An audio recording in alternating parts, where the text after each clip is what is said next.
Hello, everybody, and welcome back to another in the series of interviews with the authors of the Northwest Independent Writers Association.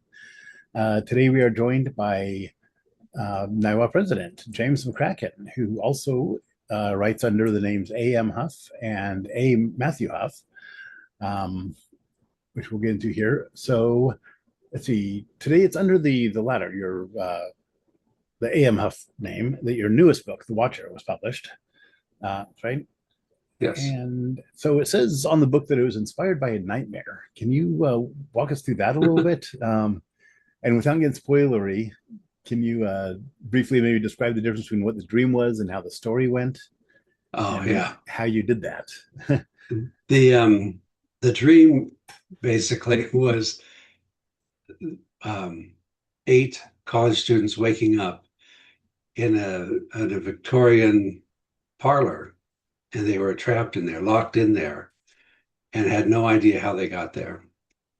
And then as the dream went on, they were trying to get out, kind of like an escape room, but with no clues or anything like that on how to get out. Um, and that was basically where the dream ended, was I was Oh, stuck in this room. So I had to figure out the rest of the story, because once I know the end of the story, I can't write it. So oh, it's I have that trouble.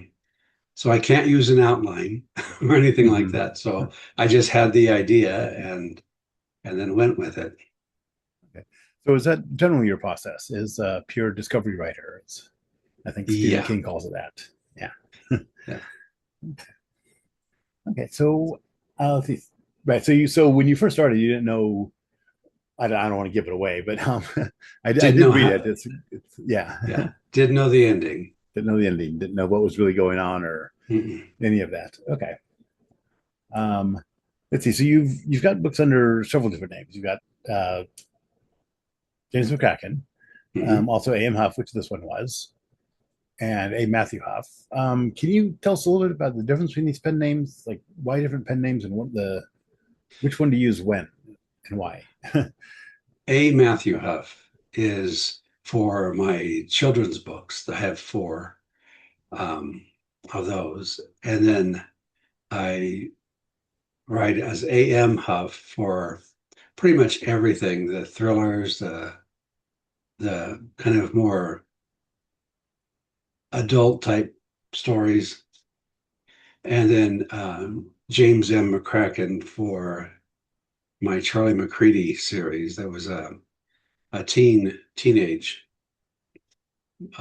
book series, and also for the follow up to the Charlie book, the next series, which is the Brother Dominic and Detective Miller mysteries, which are a little more adult than the Charlie series. Yeah, I was going to ask you about those two. Does that the Dominic and uh, Miller series? So are they also set in that boarding school, or do they use the same characters from Yeah, the Charlie McCready? Charlie grows up and he becomes Brother Dominic, and Howard becomes a detective with the police in town. So um, Dominic still lives at the Abbey.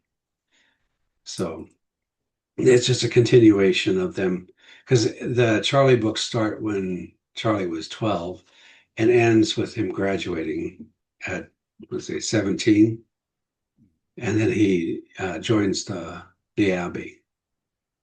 So So how much later are the is the new series then? the new series is about 10 years between the series and between, yeah, Charlie's now a teacher and is called out to help with Howard's first murder case that involves someone they knew Oh, in school. cool. So let's see. In addition, okay, so in addition to your mysteries, you also have a science fiction novel, Awake, That, which yes. is yeah. So can you tell us a little bit about that and why Why the Well, one science fiction novel and all this? And it is it that all. too was inspired by a dream. Okay. Um, the the dream was that there's kind of a post-apocalyptic. I guess it was a post-apocalyptic. I don't know. The Yeah. world's resources are depleted, and so all the governments decide that if the world rested for 20 years without man's interference, it would renew itself. The resources would renew itself. Uh, and then in my dream, we were put in like tubes, each person in a separate tube that we went into suspended animation. And then when you woke up, uh, like when I woke up, my dad wasn't there. He was already awake and gone. And so it was the first part was finding dad. So the character had to go find his father who had dementia. Oh well. And so, yeah, so Okay. that's that sparked the whole thing was that one bit of a dream. And then, yeah, Oh, then the okay. rest of it I had to make up and keep going and keep going. Right. I Figure out. originally wanted to write it as like a serial with like a chapter a month. Mm-hmm. But that didn't work out. So I ended up putting it all together and making it into one book. But that was also a dream.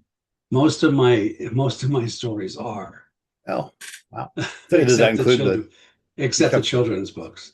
Okay. Wow. See that. Have you written anything else as a serial like that? Where you No, release a chapter at a time? No. Okay. no, no, I haven't. I have, um, no. All right. I have a soap opera that I'm still trying to write, inspired by a true family. Oh, Yeah. it's I used to actually tease my mother years ago back in the 70s before reality shows. I used to tell my mother that, we're a made for TV family. Just bring the cameras in and start filming. Nobody will believe this stuff is true. So, yeah. so. Okay, in your children's stories too, you've got. Sorry, I forgot the name of it already. Let's see. Uh, it's Tommy's first day of kindergarten. Yes. Tommy's missing lunch. Um, uh, Tommy and his family learn fire safety, and then Tommy's new friend. These Not so are much. all my childhood experiences. Okay. So in the first book, Tommy goes to Tommy's first day of kindergarten. When I went to kindergarten, my mother said she told me when she dropped me off that wait here when you get out. I'll come and walk you home. But instead of staying there, this is like 1960. Was it 1965 and or 1964, and I was 4 years old. So leaving when everybody else left, all the other kids left, I left too. But I started walking home.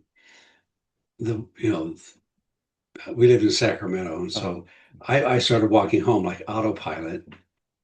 And once I couldn't see the school, I remember I started crying and getting scared, but I kept walking, and I was walking the right way. And I I saw my mom pushing a stroller with my brother in it, and my younger sister, and I ran up to her and she said, "Stop crying. I can't understand you when you cry.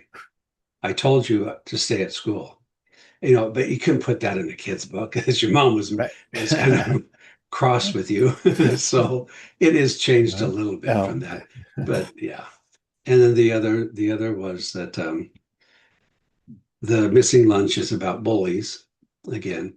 Um, the I went before school, we could leave our lunch outside the door and then go play on the playground.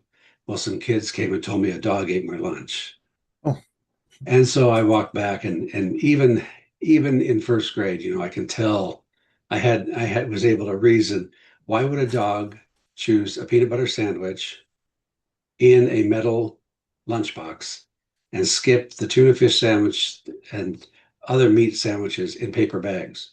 mhm, And why did the dog take my apple? So I knew better that it right. was someone actually took it and threw it away. Ah, So just to be mean, but I um I went home at lunch. mm, I walked home and thought my mom would be there, but she wasn't.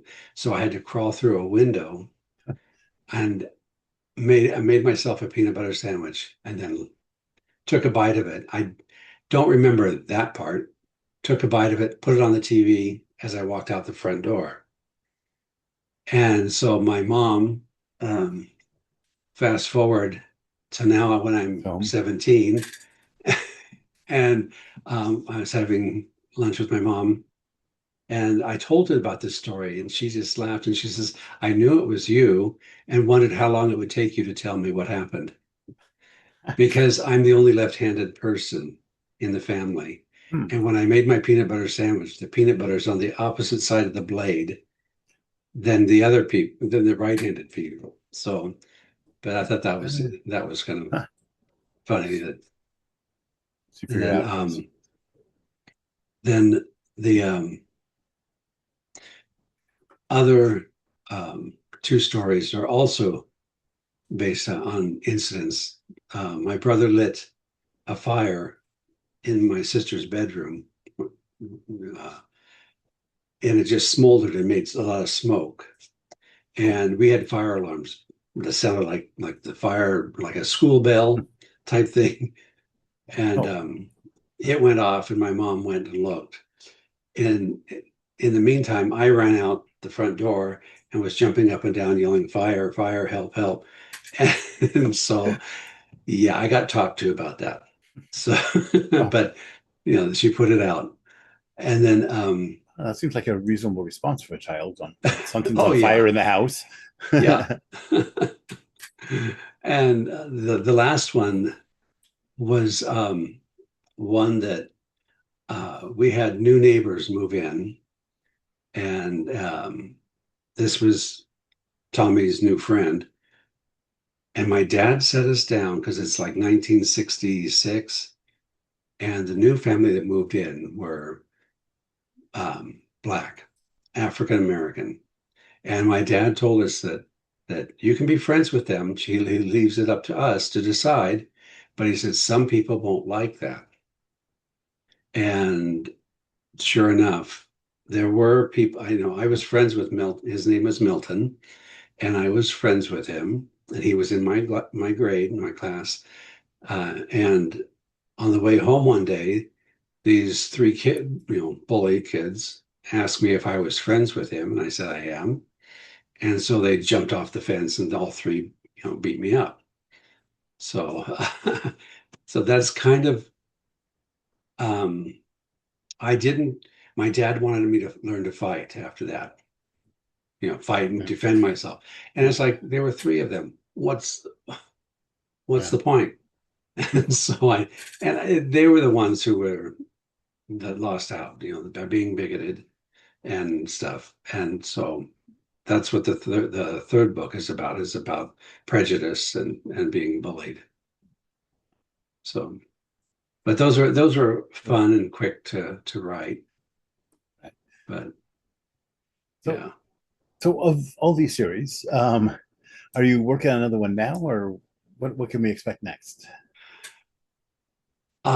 I still have two more of the Brother Dominic stories that I've started and got like 100 pages into it and then kind of hit a block. So I'm still working on those, and I have another story that I was working on, but I can't remember right at the moment No. off the top of my head. I have several that I'm working on. When Okay. when I hit a roadblock, I switch to another, and then decide going back and forth. The next one for the Brother Dominic is the it's Overboard, Lost at Sea. That Howard and Dominic go on a cruise. And so it's supposed to be a vacation type cruise, but it turns out not to be. Oh, So, yeah. um, let's see. So I've often heard the Charlie McCready mysteries compared to Hardy Boys. Is that, you think, an accurate comparison at all, or do you think what are some of the significant differences there? I wouldn't call it a Hardy Boys. I mean, it's kind of that was in the back of my mind. The thing each of the Charlie books deals with a separate mystery, but there's a thread of a mystery that goes through all of them until the end. Oh, Um, I would say it's more, for lack of a better comparisons, because it's a boarding school, Harry Potter without the magic. okay. There's no magic. The series is inspired by my going to the seminary and in boarding school um, when I was a teenager, and the stories and things, the stories I heard in my own experience there. So it's based on that versus anything else. So, on another topic, you're not just a member of NIWA, you're actually its president. Um, Yeah. so, yeah, and you do a lot for NIWA, but can you tell us a little bit about what NIWA has done for you? Like, what kind of resources have you used and found helpful or useful in your career? Well, I And don't know if this will answer your question or not, but you, I joined NIWA back in the beginning when it was the focus of it was, and the purpose, as I understood it, was to help us sell our books. It wasn't about writing. We're all writers. We're all authors. We have published books, or we're working on our first book. Um, so it wasn't about teaching people how to write as much as it was how to market and sell your books. And by being in a group like NIWA, um, that gave us access to venues that just as yourself, as a single author, you couldn't afford. And so that was my purpose in joining NIWA was to help me sell my books. And at that time, I think I only had three. oh, And so now I'm up to like 16, 17. So yeah. then when it wasn't until like maybe a year after that it became an actual legal entity with the state. And when doing so, then they came up with the mission statement that we have now, and that is to help independently published authors improve the quality of their work to meet professional standards as close as possible. So I learned a lot, like covers and stuff. I think it's kind of, I don't know if it's um, from NIWA, or just the other association with other authors is what I've enjoyed and what has taught me a lot. Yeah, and I guess it's kind of inseparable. I mean, part of NIWA is networking too with all these other Yeah. authors. So, right. Um, well, thank you. I think we're going to come to the end here, but before we go, do you have a website or social media, or where else can people find you or find out I more about have, you? I do have a couple websites, James M. McCracken.com and amhuff.com. And they both are linked together. So Right. yeah. And then I do have a Facebook, but I couldn't tell you. I think it's under A.M. Huff or James McCracken. And we'll have all those links in the video description once this gets posted. Yeah. Okay. Um, and well, thank you very much. And is there anything else you'd like to add before we go? I guess that's it. Okay. I don't know of Well, anything else. well, thank you.